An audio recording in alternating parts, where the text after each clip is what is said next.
Hola a todos, comenzamos aquí una serie de vídeos en los que no vamos a desarrollar una unidad entera, sino algunos aspectos que creo que pueden ser interesantes.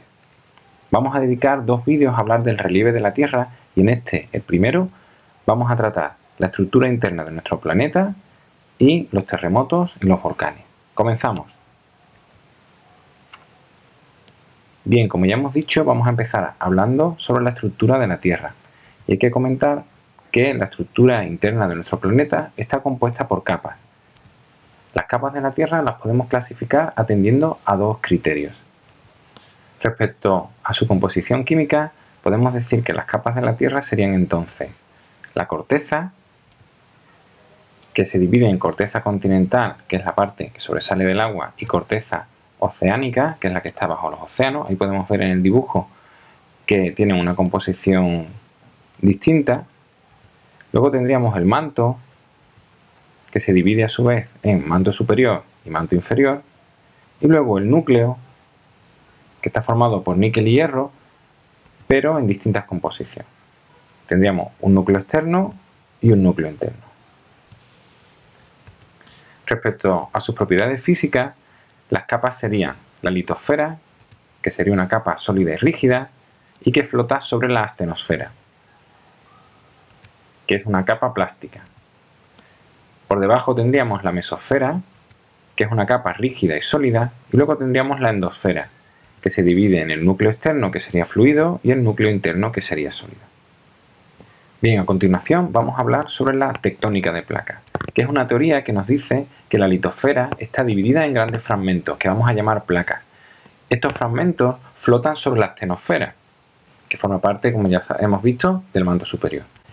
Y están en continuo movimiento estas placas y eso produce el movimiento también de los continentes. Ese movimiento se denomina deriva continental.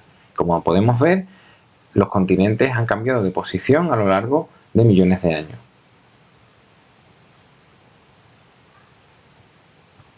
Debido a este movimiento, las placas pueden chocar y a eso lo llamamos contactos convergentes, pueden separarse y a esos contactos los llamamos divergentes, o también pueden deslizarse paralelamente una placa respecto a otra y esa línea la llamamos contacto transformante. Vamos a hablar de cada uno de ellos a continuación.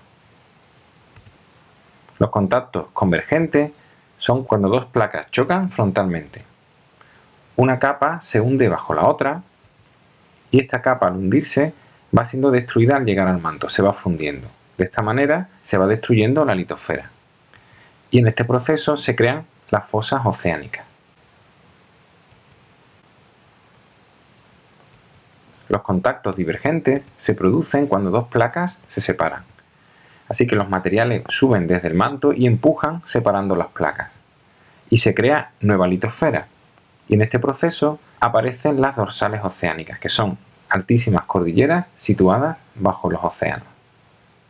Finalmente podemos hablar de los contactos transformantes, que estas zonas, ahí no vamos a encontrar ni creación ni destrucción de litosfera, ya que las placas se mueven una al lado de la otra rozándose. Este rozamiento va a producir terremotos, y a estos contactos transformantes también se les llama fallas. Vamos a hablar ahora de cómo se forma y cómo se modifica el relieve. La formación la vamos a tratar en este vídeo y la modificación del relieve lo veremos en un próximo capítulo.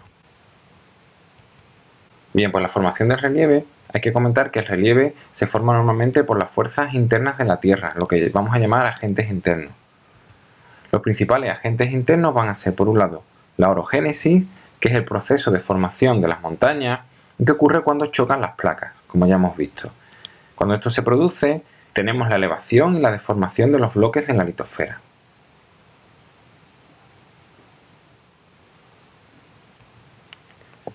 Vamos a hablar también sobre los terremotos, que forman también parte de estos agentes internos.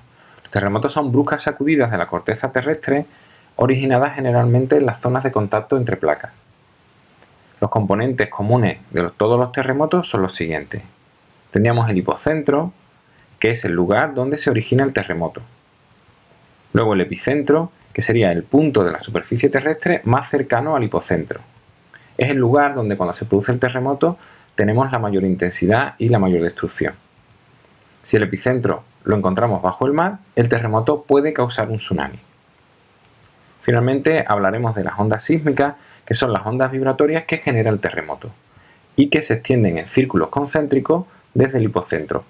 A medida que nos alejamos del hipocentro, las ondas sísmicas son cada vez más débiles. Hablemos finalmente sobre los volcanes, que son grietas en la corteza por donde sale al exterior el magma y gases procedentes del interior de la Tierra.